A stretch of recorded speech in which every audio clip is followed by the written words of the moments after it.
Abuse may always be a part of your life, but it doesn't have to define it.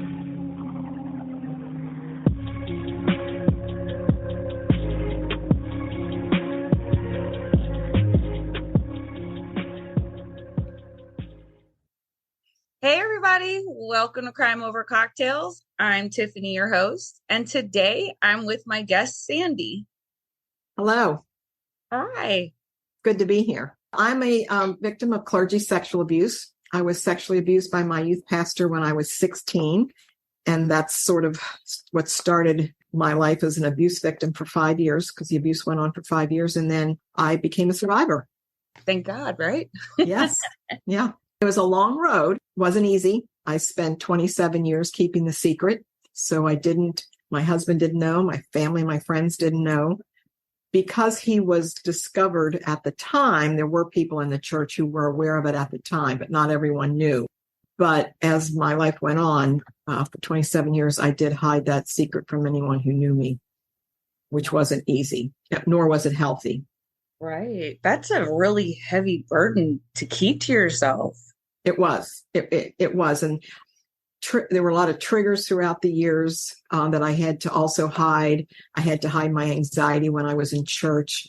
It was very difficult. And I didn't realize at the time how it was affecting me. And it wasn't until I was able to speak my truth and feel free enough and comfortable enough to speak out.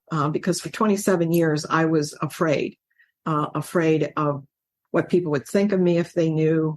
I was afraid of the consequences, and I was afraid that people would not like me. The abuse started when I was 16, so I was kind of in between that point of being a child and an adult, and so because it lasted for 5 years, I was 21 when it ended. In my mind, I always saw that I had an affair with a married man who was a pastor, and so for me, I never saw it as abuse, but as something that I participated in, and something that was my fault, because I should have stopped it. And I didn't know how to say no to him. I was also very active in the church at the time. And so when his actions were discovered, instead of putting the blame on him, I was blamed. I was told that I was to leave the church. He was given a going away party. He was given gifts, and they moved him to the next church. I'm kind of getting a little ahead of myself. It's very important to understand how involved I was in the church. It was just a place that I absolutely loved. I was very active. I sang in the choir. I taught Sunday school. I was baptized when I was 13. It was a place that brought me such joy and peace, and I loved every minute of it. I tell people, if the doors of the church were open, I was there. I couldn't do enough for the church. So when they hired this new youth pastor, I was just as eager to be involved in his ministry as I had in the previous pastor. He was a lot different than any pastor we'd ever seen before, though. He was very dynamic, very charismatic. He was 30 years old and married with 2 children, but he really acted more like the youth. He drove a convertible. He had sideburns. He wore cut-off jeans. So he was really different than anyone we'd seen before. And to say that he was treated like a rock star would be an understatement. Everyone loved this man. His sermons were phenomenal. People flocked to our church to hear him. I'd say if there had been a mega church at that time, he would have been in charge of one, because he was just that charismatic and that dynamic.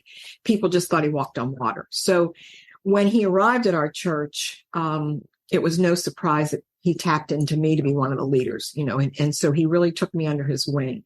My parents were divorced. They weren't involved in the church. And during my teenage years, I didn't see my dad very much. And that was a real hurt in my life at that time. And I was very vulnerable, and I needed some security in the church. And this pastor provided that. I looked to him as a father figure. So for me, his ability to take advantage of me was pretty easy. And it really occurred kind of in an innocent way, really. I was in charge of a youth group meeting at my house, and he waited for everyone to leave. He walked up to me. He started caressing my face.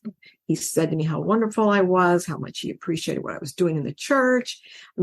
I was on cloud 9. I felt so special.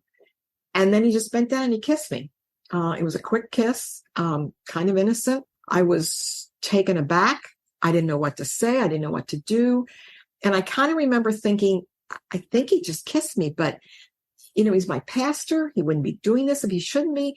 And then I justified it. And the only way that I knew how was to simply say this was just his way of showing how much he appreciated me and what I was doing. And, as a 16-year-old girl, I didn't know what else to do with it. And in reality, I did feel special with him. He did treat me differently than everyone else. And I liked that. I mean, I did like the attention. I did babysit for the family. His wife worked evenings. So this gave him a perfect opportunity to be alone with me. And it would be over a year that the grooming process would take place. And slowly the kissing became more passionate. The hugging became, lingering hugs. He didn't always, like when I would leave, sometimes he would hug me, sometimes he wouldn't. So he kind of kept me in an imbalance that I couldn't just pinpoint that, okay, this is something that shouldn't be happening. Until finally, one night he laid me on the floor and started undressing me and had sex with me. And at that point, I knew it was wrong. I couldn't justify it, but I didn't know what to do with it. I had no idea what to do with this. I was absolutely stunned that this was happening to me. And of course, he then turned it around to say, this is a special relationship. You can't tell anyone. No one's going to believe you. And again, I didn't know what to do with it because I cared for this person and I trusted him and I still liked the attention, but I couldn't rationalize what he was doing. And it then became where he became very emotionally damaging to me in the sense that he was physically violent toward me. Mm-hmm. He changed from this Dr. Jekyll, Mr. Hyde kind of thing. This person that I thought cared about me all of a sudden was very controlling. He told me where I could go, who I could see, who I could date, the way I dressed. If he didn't like something that I wore to church that day, he would tell me to go home and change it. And I felt under his thumb. I felt under his control. And in some ways, I was trying to make it work. I know as bizarre as that sounds, because he was telling me, this is in God's eyes, we're married. This is God's will. And I'm confused. And I thought, well, who am I going to tell? Who's going to believe me? I mean, I didn't even believe this was happening to me. And he convinced me that he loved me and that, someday we'd be married. And, for me, that was, well, that's what's supposed to happen. And so I accepted the relationship. There were a couple times I tried to get out of it once, and he would respond in one of two ways. He would either say to me, I love you. I need you. Please don't leave me. So they played the guilt trip. Or, and this was most often the case, he would become kind of violent. He'd push me up against the wall and he would say to me, no one else can love you like I can. You're not worthy of being loved by anyone else. And then he would throw at me that I was no longer a virgin and no one else would want me. And I came to believe that. My self-esteem plummeted. I finally believed the lies that he would tell me. I wasn't pretty enough. I wasn't smart enough. I wasn't thin enough. He just beat me down, and to a point that I knew this would be my life forever. I'd never get married. I'd never have children. And I knew at some point he was never going to leave his wife. And so for me, the only way I could survive and the only way I could make myself feel like this was normal was to accept it. And that's what I eventually did. And the only reason it ended is that two people in the church became suspicious of his behavior around me and followed him one night and found us. And that's when he was called into the elders. I don't know what narrative he gave. I don't know what he told them. I was never asked any questions. I was never given any counseling.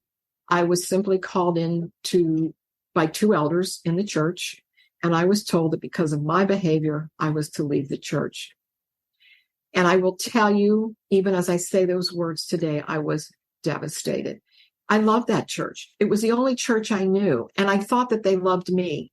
And for them to look at me and say I wasn't fit to worship there was devastating.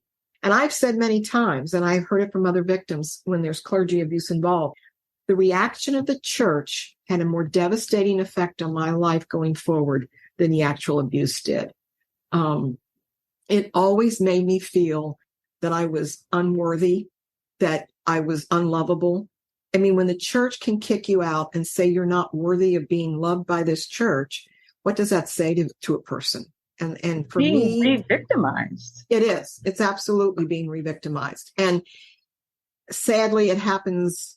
It continues to happen. Victims are looked at as the problem. They're looked at as, well, what did you do to encourage this? Even children, when they're young, people will say, well, that child has some mental issues and or she's very sexual for a 12-year-old. I mean, they will look for ways to make excuses for the priest, the pastor, or the rabbi.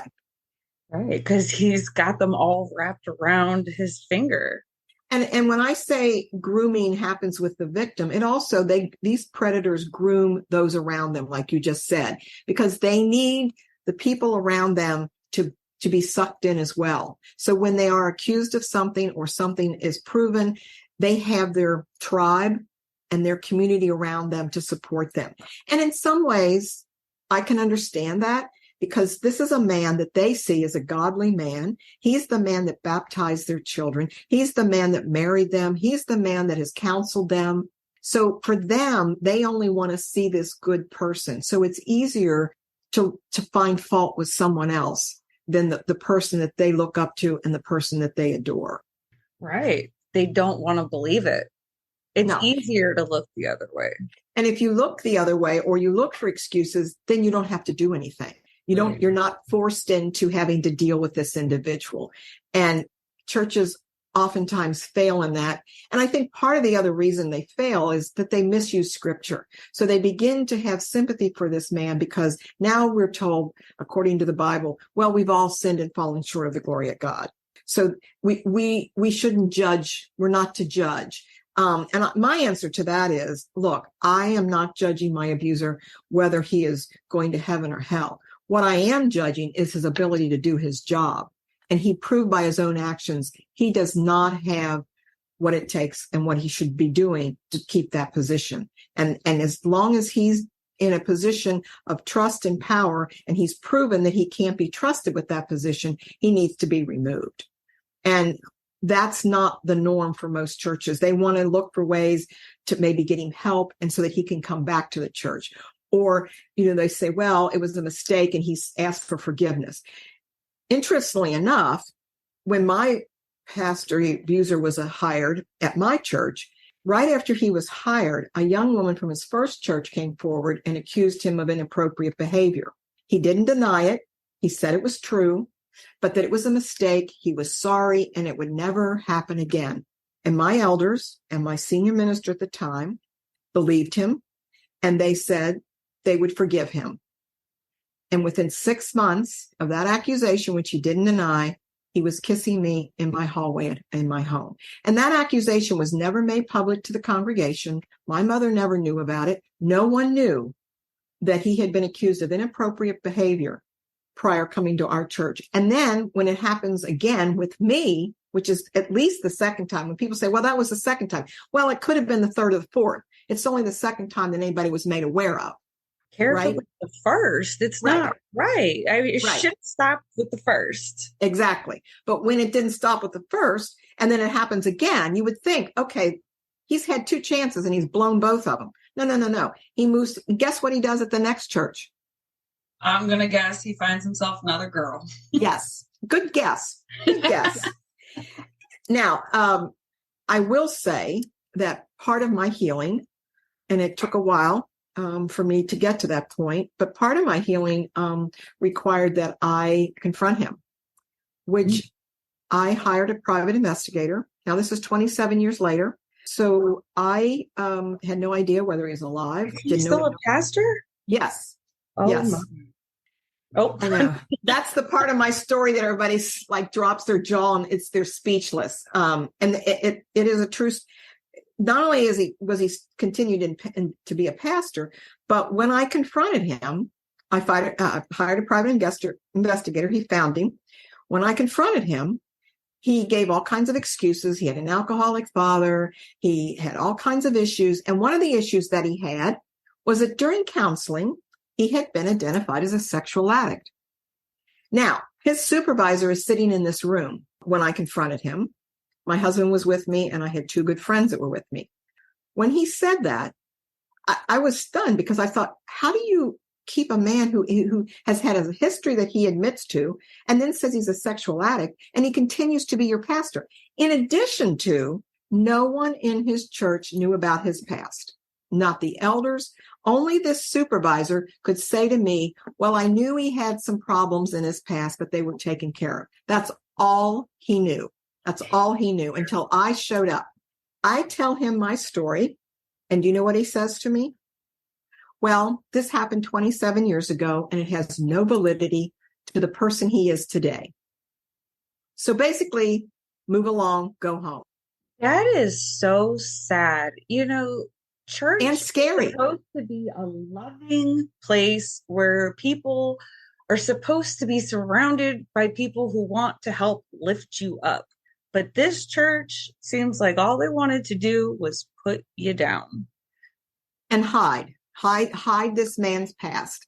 And again, because he's so charismatic and he brings in people and he brings in the money, that's why they want to protect him, because he is so dynamic that he has manipulated and groomed those around him as well. And they can't see for who he really is. Now, I will tell you that when I was told this doesn't have any validity, and I said to him, well, I'm going to write your 11 elders, because I cannot in good conscience believe that I'm going to leave this room and let this church go on without them having knowledge of your past. And what they decide to do with it, that's their business, but they need to know my story. So I wrote to 11 elders of that church. Okay, you get to guess again. How many responded? 1? 0. Oh, I was hoping for at least 1. Not 1. Again, ignore her, go away. Now, in my book, I also included the letters that were written to me by this supervisor, and they will, again, you will have a jaw-dropping response when you read these letters. He accuses me of trying to destroy this church. He accuses me and says to me that if I were to expose this man to the elders, then I will carry a guilt that I won't be able to undo. And that the guilt and shame that I carry will destroy this church if I were to expose him, which I end up doing. I wrote to the 11 elders, which did no good because they didn't respond. So then I decided to go to the president of this denomination. Now, while I'm telling you all this, none of it was easy. I will say I was a nervous wreck. I was scared. And part of my fear was his words of don't ever tell, you won't be believed, and his words that you'll get in trouble if you tell never really left me. And so when I thought about doing these things, I had to think long and hard. And at one point, I almost backed out and said, I can't do this. I'm just too afraid. So I don't want to make it. I mean, this has been almost 18 years ago. So I've had a long time to get where I am today. But during that time, it was very, very, very hard for me. And one of the things that for me in confronting him, my fear of walking into that room was that he would be able to control and manipulate me again, and that I would be 16 all over again. And I would be afraid that I would believe his lies and that I would back down and feel sorry for him. And that's what I was most afraid of. You've come too far to do that. And that was true. And I had the support of my husband and 2 friends who were there. And that was huge for me. And the other thing that made it easier for me to confront him was he couldn't deny it. So many victims, their abusers going to say, well, I think she was confused, or, well, that was 27 years ago. I don't know what she's talking about. He couldn't do that because he'd been caught. So that also made it easier for me to confront him, because I knew he couldn't look at me and say, well, she's crazy. I don't know what she's talking about. He had to sit there and admit that what I was saying was true. So I did go after that. I went to his denominational president and talked to him. I was granted a meeting, but I was again told that this had happened so long ago, and that the churches that they are under that denomination hire and fire their own pastors. And so they really had and they couldn't do anything. They had no power to remove this man. Now, if you want a funny note of something to a little lighthearted, I had chosen October 24th as my day that I was going to confront him. And that was a date. I said, he has to meet me then or not at all. I mean, he's going to meet me on the 24th. His supervisor told my investigator, I can't, I'm busy that day. Can we do it a different day? And I'm like, no, I'm in control here. It's going to be the 24th. Well, little did I know that October 24th was Minister Appreciation Day. I was going to expose this abuser on Minister Appreciation Day. I did not know that when I picked the date, but I thought, well, that's God's way of a little bit of humor here. I love it. Yeah. So that was so, as I said, this has been quite a journey for me, and it wasn't an easy one. I probably spent a good 2 years in a very dark place after I had finally come out with the fact that I knew that I had been abused, because I said, as up to this point, I felt like I was the one who had an affair with a married man. I'd spent 27 years hiding this from my friends and my family. I had to work on these anxieties that I would have during triggers. But it was over time and my ability to speak and tell my story that really freed me. The first time I uttered the words I was sexually abused by my youth pastor, I sobbed and sobbed and sobbed, and I couldn't get the words out. But I eventually understood that that's what was done to me. This wasn't something that I controlled. It wasn't something that I could have helped. And I tell victims, look, it's easy to look back and say, why didn't I do this? Why didn't I say this? Why couldn't I have said no?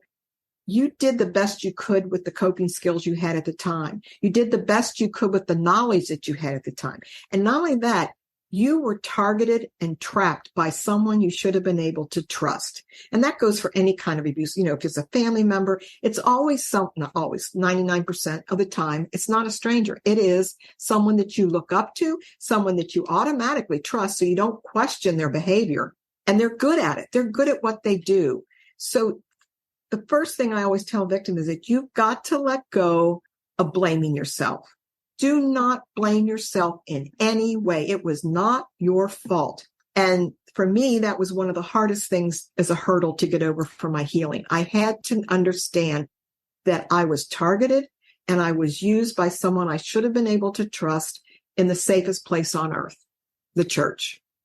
Right. You were just a child. What do you're not supposed to make those decisions. Correct. Right. And these predators prey on any vulnerable individual. So yes, a child automatically by their age is vulnerable, but at 16, I was vulnerable in the sense that I looked at him as a father figure. I had a void in my life, and that's part of the grooming. These predators look for vulnerable people. They find out what their vulnerabilities are, and then they pretend to fill that void. They pretend to care about them. They pretend to help them. And all the time, all that is just a setup to get them to a point of abusing them. That's all that is. It looks like it's a kind person when it's not. And so, they praise the potential victim with gifts and flatteries, and they make a victim who already has low self-esteem feel validated and important. So, grooming is a predatory act. It's to get the victim to a place that makes them more likely to trust, become more emotionally dependent, and more accepting of inappropriate behavior. So, his kiss, if that had been my neighbor down the street, I would have oh my gosh, what is this creepy guy doing? Right. But I trusted this guy. And he did it in such an innocent way that even if I had questioned him or said I would go to the elders, he could have easily explained it. Oh my gosh, I didn't mean to. I meant to, give her a quick kiss on the forehead. It was very innocent. I didn't mean it. And it could be explained away. And then it slowly that just gets, more involved to the point where test the waters. Test the waters. Very good way to explain that. Exactly. Yes. I'm so sorry that happened to you. And I just cannot believe that you held that for 27 years thinking that you were in the wrongdoing. Yeah. You were a child. You didn't have your dad around. You felt special. And he took advantage of that. And that's, and I appreciate that. And it just that keeping that secret for 27 years really impacted my life in very many negative ways. What I say to people is keeping that secret actually continued the abuse, because I was constantly on guard, worried that someone would find out about my past. And therefore, he was still a part of my life because he was daily in my life, having to worry about who was going to find out. Or if I said, there were a couple of times when I would say something about church and how involved I was. And as my adult life, I wasn't involved in church. And so I remember a couple times people say, well, why were you so involved as a kid and you're not now? And I would panic because I thought, oh my gosh, I'm going to have to explain that, church now is difficult for me because of what was done to me in the church. So there were times when I had to be vigilant and be careful of what I said. And then I would run into people that were at the church at the time. And that would always set me into a panic because that was such a huge reminder. And I worried, okay, are they going to say anything? Which is irrational because they're not probably going to. But when you've been abused, your brain through trauma doesn't think rationally. Trauma changes how a person thinks. We end up believing the lies that our abusers tell us. We incorporate those lies into our lives and we believe them. And I never felt worthy of being loved, even though I found a man that loved me. And even though I had a wonderful marriage, I always felt like I didn't deserve what I got. I didn't deserve that. And I always worried he'd find out. And I didn't have to have that worry because I knew in my heart of hearts, he would be supportive.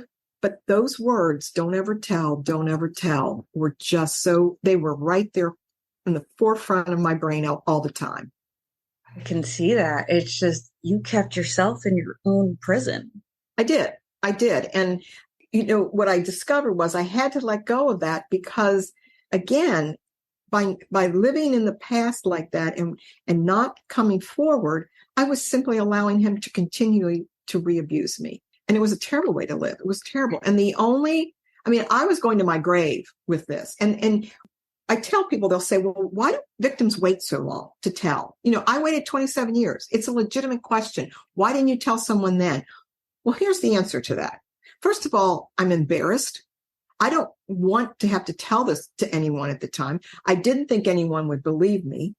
And I was afraid of what would happen if I told anyone. It was all irrational because I had him over me telling me, you're going to get in trouble if you tell, and you'll get me in trouble.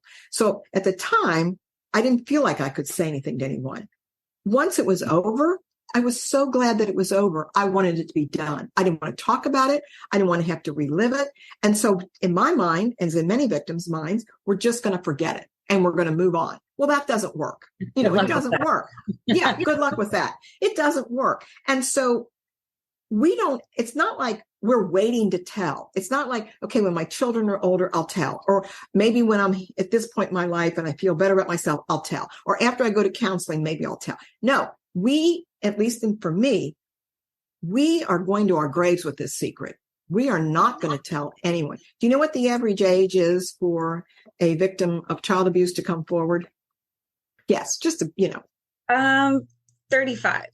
52.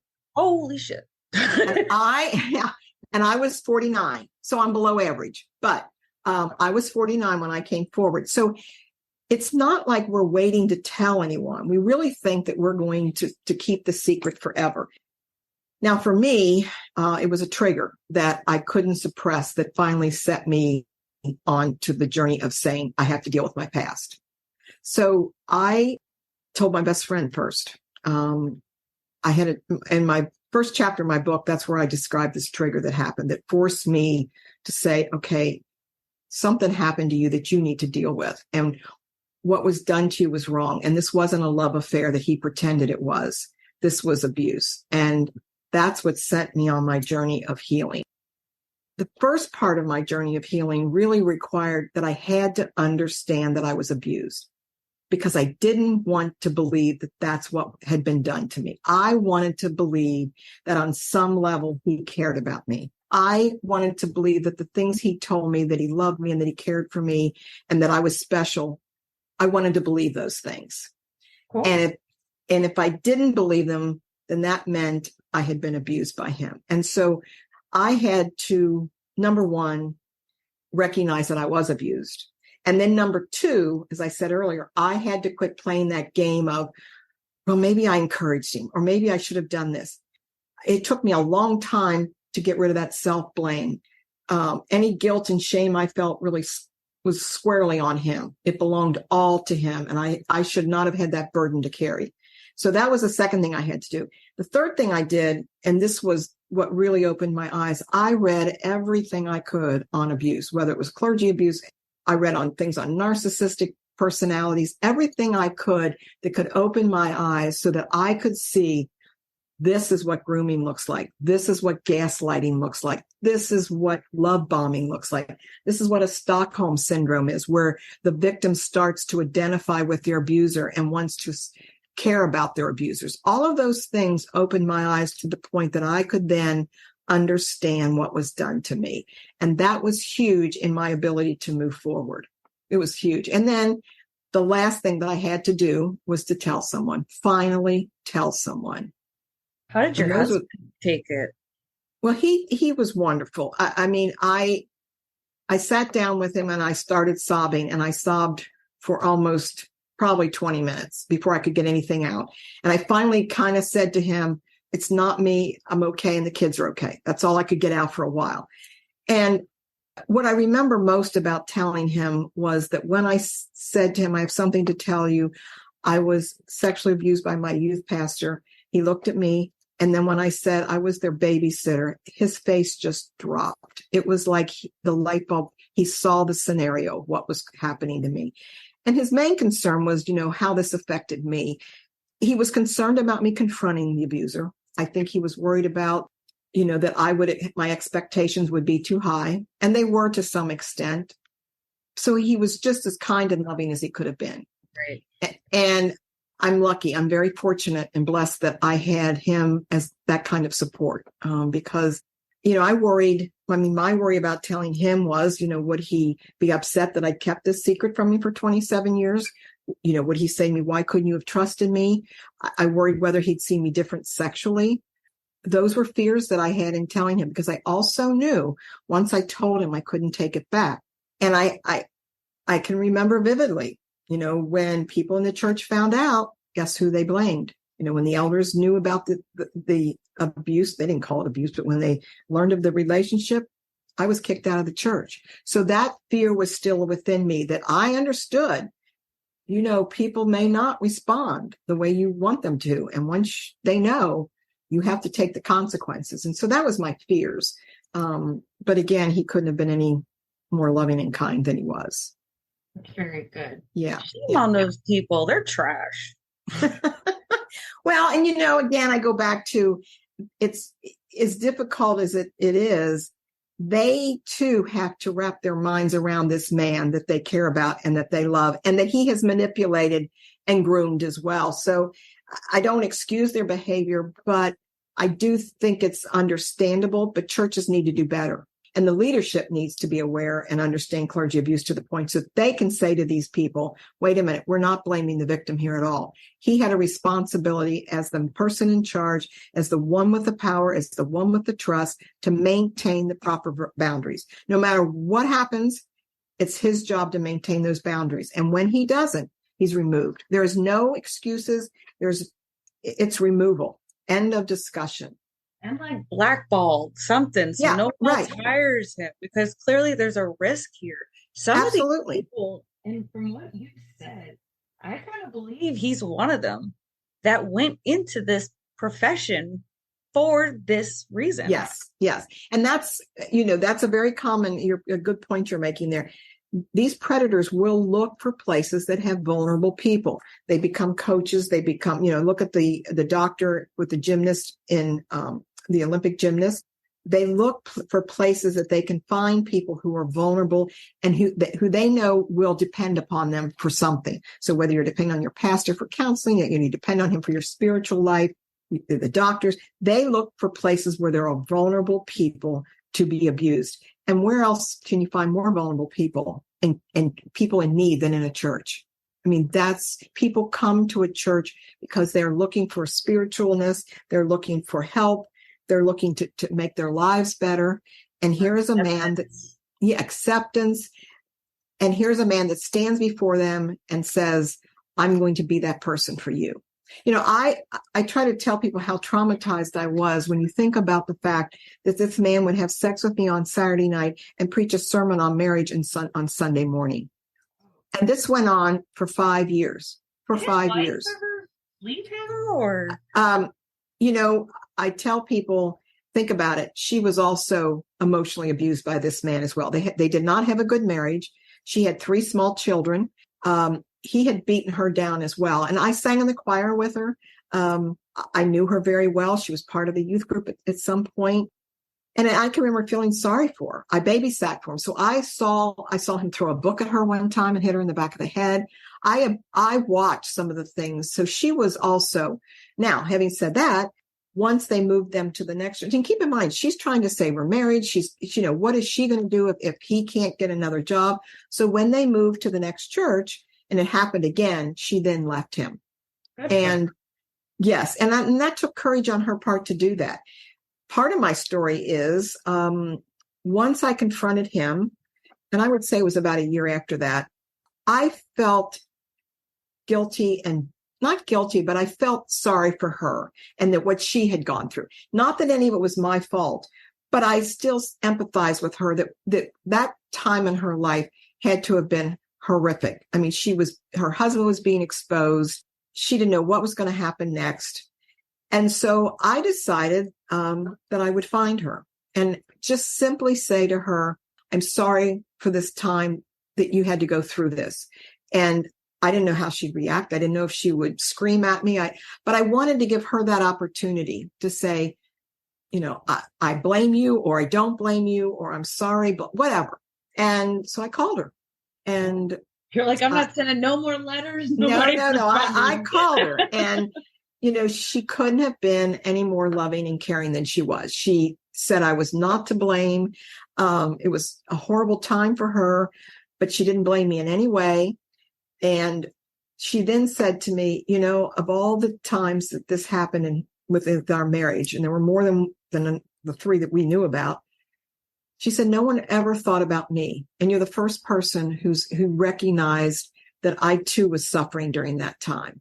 And the interesting thing was, at that time, my daughter lived in Charlotte, and she lived about 20 minutes from my daughter. Oh. So I went down to see my daughter. I would make sure that I made a visit with her, and we've been in contact ever since.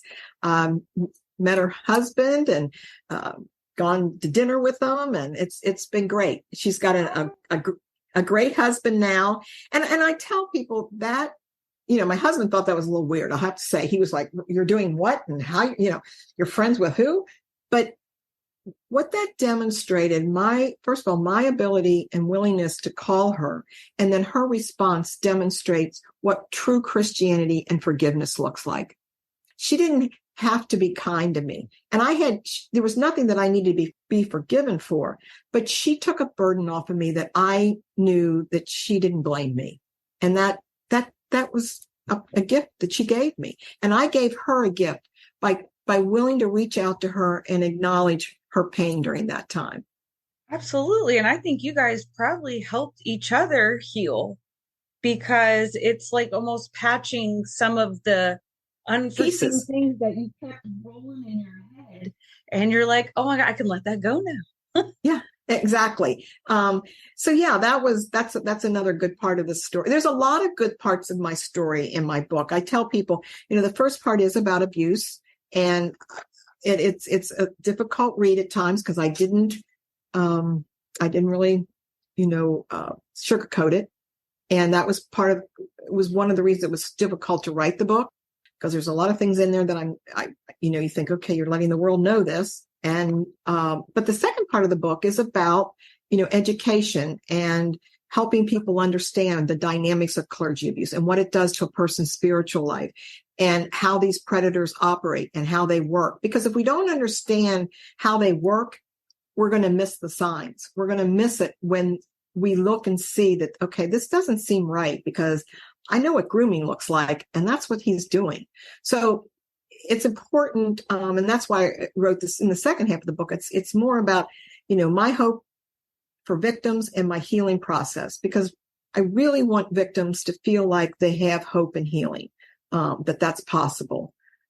One of the things I've talked about many times is I wonder what would have happened to me and how I would have responded had I heard someone's story when I was being abused. Would it have given me the courage to come forward? Would it have given me the courage to say, this isn't right and what he's doing, and I shouldn't be believing everything he's telling me because I've just heard her story and it's very similar to mine?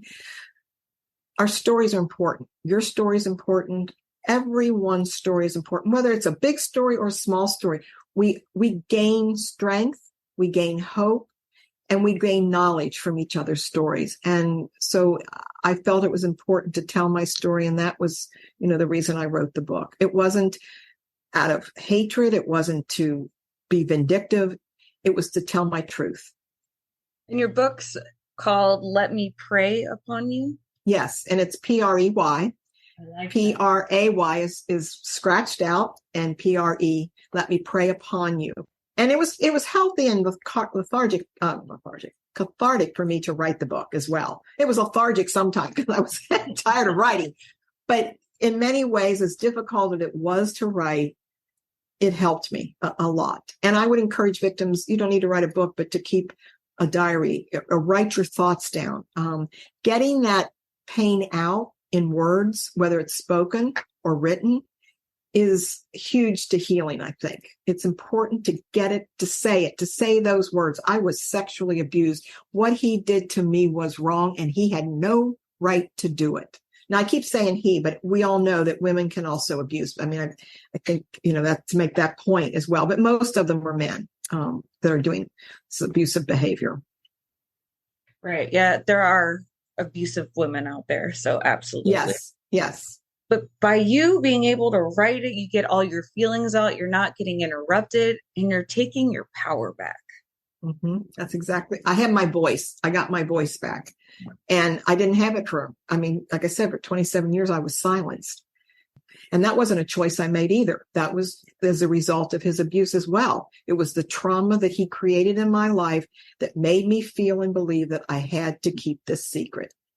And letting go of it was really, really difficult because I was so afraid and scared to finally let that come out, because I didn't know what would happen or where this would take me once I spoke truth.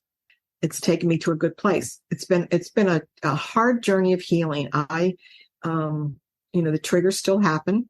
Church is still difficult for me, but I'm so much farther along than I was when I first started talking about my abuse. So much farther along. And I also tell victims, look, healing isn't an end. It's a process. And you're going to take 4 steps forward, and then you'll take 2 steps backwards. And there are days when you're going to feel like, wow, I think I'm over this. I feel good, and I'm not, I'm really in a good place. And then you'll have a moment of a wave of depression or a wave of a remembrance or a memory that takes you back. And that's just part of the healing process. But for me, those triggers have happened more infrequently. And when they do, I kind of let them move through me instead of trying to suppress them, which only heightens my anxiety. I just let them move through. I remember it and I let it go. It's still not easy, but it's so much better. And while my abuse will always be a part of my life, it doesn't have to define my life. And that's the difference. It's who I am. It did happen, and it altered my life forever in many ways. But I now control that opposed to letting the abuse control me and allow him to control me. Right. Feel so much lighter. Yeah. No question. Absolutely. It is releasing and letting go of all of that guilt, the shame, the questions, the doubt, and unraveling all those lies that our abusers tell us. And the way they've treated us to make us feel that we're not worthy, to lower our self-esteem, to question our ability, to question who we are. When you're told you're not very smart all the time, guess what? That's what you believe. Yeah. Mm-hmm. Yeah. And I did.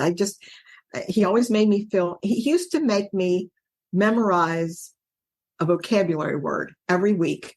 And then I would have to tell him what the meaning was and use it in a sentence. Every week I'd have to do that. Did you have to spell it too, like a spelling bee? And I didn't make me spell it. No, he didn't make me spell it, but I sure, and if he didn't think it was a hard enough word, then he would make me do 2 the following week.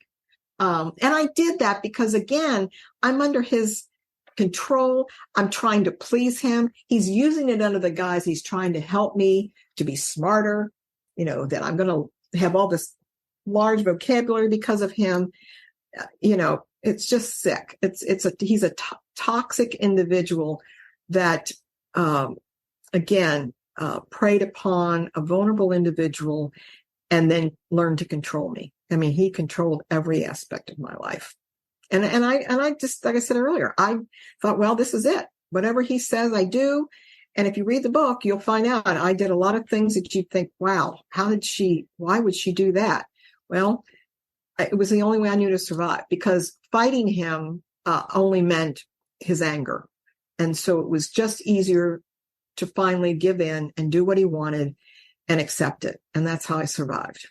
And had he not been caught, I don't know how long it would have gone on. I really don't, because he was quite content with the way things were going. And he was getting away with it and fooling the congregation. No one was the wiser. So life for him was good. It was good. Oh, yeah. I'm sure he probably had another one on the side too. Well, there were others at the time. He actually told me about some of them because I think it was his way of bragging. I later then found out there were others. I don't think that I know of any that were as involved as he was with me. I mean, ours was purely sex, and it was a lot of sex, but there was nothing else. There was never any gifts given. There was never any kind of romance. It was strictly meet me at this hotel, meet me in my office, and it was sex. That's all it ever was. And so he would tell me about other people he had in his office that said, oh, so-and-so let me kiss her. So-and-so let me, touch her and feel her. But I don't know that any of them went to the extent that he did with me. I don't know that for sure, but certainly that's abusive behavior too. I mean, just because he didn't go to the nth degree of having sex with any of them, that's an abuse of his position, obviously. So yes, I was aware of several of them at the time. And then later on, I had some come to me and say, well, this is what happened with me, with him. So yeah, he was a predator. He was a predator. He was a wolf in sheep's clothing. He was pretending to be a shepherd. He was pretending to care for the flock. Instead, he was devouring the sheep. He was out for himself. Yes. Yeah. And that's a narcissistic behavior. And I encourage victims, because so many of these men are narcissistic. And I think it's important to understand what a narcissist looks like and how they behave. Because he truly was a narcissist. As you were telling me, I was like, oh, this is a narcissist. Yeah. Sure. Yeah. He met all the criteria of a narcissistic personality.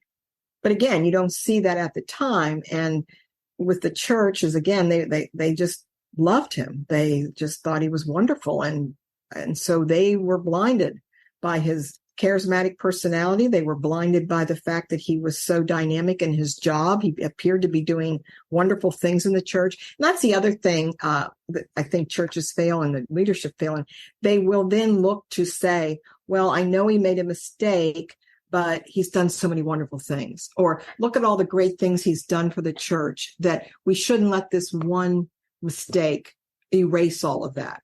Well, this isn't about having a scale if he did 10 good things and one bad thing. First of all, the one bad thing outweighs any good he ever did. He has destroyed a soul. He's destroyed a soul within the church. And so many victims, their spiritual life has been upended. For me, he contaminated my spiritual life. He contaminated the church for me. I had sex inside of a church building. I can't undo that. I can't erase that. And he took away trust. They take away our trust. And I think that's true with any abuse victim, whether it happens in the church or not. When someone you trust so much and trust beyond belief, and then they misuse that trust, it affects you the rest of your life, because you question, can I trust this person? You're always on guard because you know that someone you should have been able to trust used that against you. Yeah, and it's a shame because people can be so guarded and it sucks, but like at the same time, you just got to let yourself to get back out there. Not all people are bad, and you can't let somebody take away your worth, take away your feelings, take away your beauty, your energy, anything. They're not Right. worth it. No. And it's, it's okay to have the antenna up every now and then. It's, there's nothing wrong with being judgmental in a discerning way to pay attention. But you're right. The world's not all evil. But that takes time. That takes time. Yeah, it takes time. And the other thing you do is you can find your circle of friends that you can trust. You can be leery of strangers. You can be leery of someone you just met. I know, I find myself, and I'm trying to work on this, but I know that when I meet someone new, I am judging them right away. I find myself looking at them. I'm a very friendly person normally, but when I first meet someone, I don't reveal too much. I kind of, and I've had people say, when I first met you, I thought you were kind of standoffish, or, I wasn't sure you were very, and I'm trying to work on that, but I know that's my defense mechanism to say, okay, I just met you. And before I let myself be a part of your world, I want to, size you up a little bit. I was going to say, you're sizing them up. So are you sizing me up? I am not. I am not.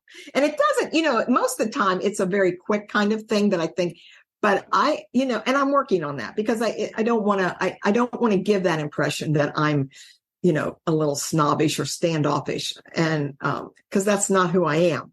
But right. that is an end result of abuse. It's it alters your life in a lot of ways that you don't even recognize.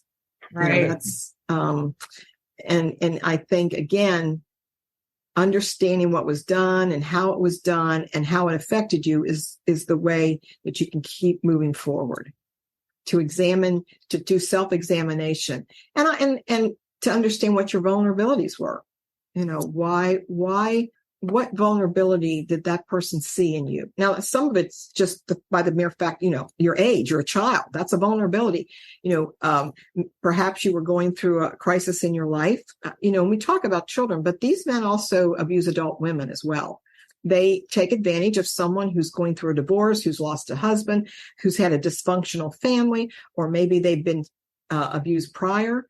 So yeah, it's adult women as well within these, especially within the churches. They will prey on, again, they've come to the church for help, and this person has done just the opposite. Right. They've added to the wounds. They don't even care. That's like the part. No, they don't. They don't. That's absolutely right.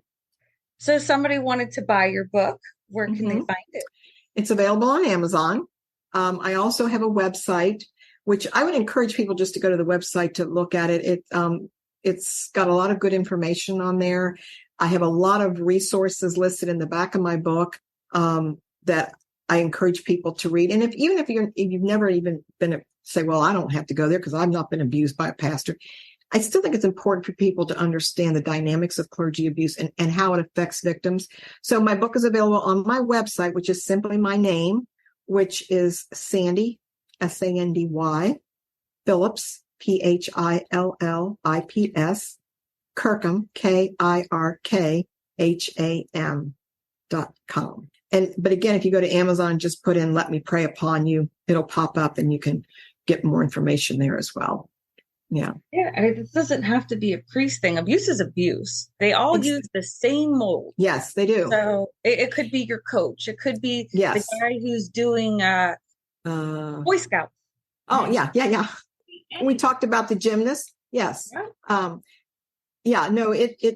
I remember one woman who read my book, and she said to me, oh my gosh, she said, my husband, you described my ex-husband. She said, I wasn't abused by a clergy. She said, but he was exactly just like the person you were describing in your book. And she said, I was in bed reading your book, and my husband was next to me, and I hit him on his arm, and I said, you've got to read this chapter because she is describing my ex-husband to a T. So you're right. The the grooming, gaslighting, manipulation, love bombing, all of those things are tools that any predator or any sexual abuser will use. They're just, and even in a marriage, that's an abusive marriage. This is what they do. They gaslight you into thinking you're crazy. They gaslight you into believing that you're not worthy, that no one's going to believe you. They all of that. I mean, to me, the gaslighting is the most damaging. It was for me, at least. He told me we were married in God's eyes. He said that, it was God's will that we were together. He used scripture. He talked about how he was David in the Bible and that David had sinned, but God still used him. I mean, that gaslighting and constantly telling me I'm not worthy is when you start to believe that reality that your abuser creates. That's what it's about. Yeah. Right. So a lot of that information's in my book and it's on my website as well. Yes, it's so important to know the signs, to see it, recognize it, get the hell out. Yeah, and to help someone else. You may see it as someone else who's in this same situation, and it's a way of helping to open up and educate them to say, think about this, because what he's saying and doing looks like it's grooming or gaslighting. Usually by the time they're married and abusive, the grooming is long gone. The kindness and trying to help and pretending like they care about you is over. Right. So now it's just, you're worthless. You're this. Yes. You're that. Yes. And you're under their control. Right. Yeah. And, people say, well, why don't you get out? Well, again, you have to understand, just because there is a way out doesn't mean you see that way out. Someone described it to me as like being in a maze. There's a way out, sure, but you're bouncing into walls and you've got this person telling you, no, you can't go and you can't do this and you can't do that. There's a maze. You can't get out. It's not that easy just to say, I'm out of here. Right. It's not. Even if you try and you're searching, after a while, you might find a bench and you're like, you know what? I'm just going to park it. We're good for right now because I have nowhere else to go. Right. Yeah. I mean, so hopefully with education, people start to understand these things about victims, because once we start to understand how it affects victims, then we're more willing to say, wait a minute, this is horrific what these men and sometimes women have done to these people. Yeah. Why do this? Good for you. Yeah, that's great. I mean, and we need more voices like this. We really do. Fortunately, victims are beginning to speak out, and we are talking about this topic in a way that we didn't, when it happened to me 30 something years ago. We didn't have this openness to be able to talk. And, hopefully someone will hear my story or hear one of your podcasts and say, I listened to a couple of your podcasts and, I thought this is a real gift that you are giving to people who are in a dark place. Oh, thank you. No, it's true. No, it's true. I can't think of the podcast at the moment. I think last name was Dye, D-Y-E. Oh, Clinton. Yes. His story was so horrific, and yet I could relate to it in some ways, but I know there's someone out there that heard his story that was like, it affected them and perhaps gave them some kind of insight to their own story in life. Right. And that's a gift. That's a gift that no one else can give, but you and other victims. I appreciate so much what you do. I think it's great that you were a great host. Yeah. So thank you. Thank you. Well, you're very welcome. It's my honor. Good for you. Is there anything else you wanted to share? No, I think we've covered. I would like just to say to victims again, do not blame yourself, and there's hope and there's healing. Absolutely. And it's never done. There's no time limit on how long it needs to take you. No. And there's no finish line. Stop thinking that you're going to get to this pole and you're going to win your trophy. Your trophy is just raising higher above and becoming a better person. Exactly.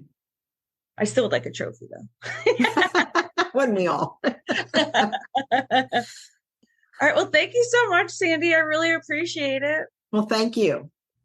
Make sure you look out for her book. If you know somebody who could benefit from this episode, please share it with them. Do you want to be on the show? Do you have a story to tell?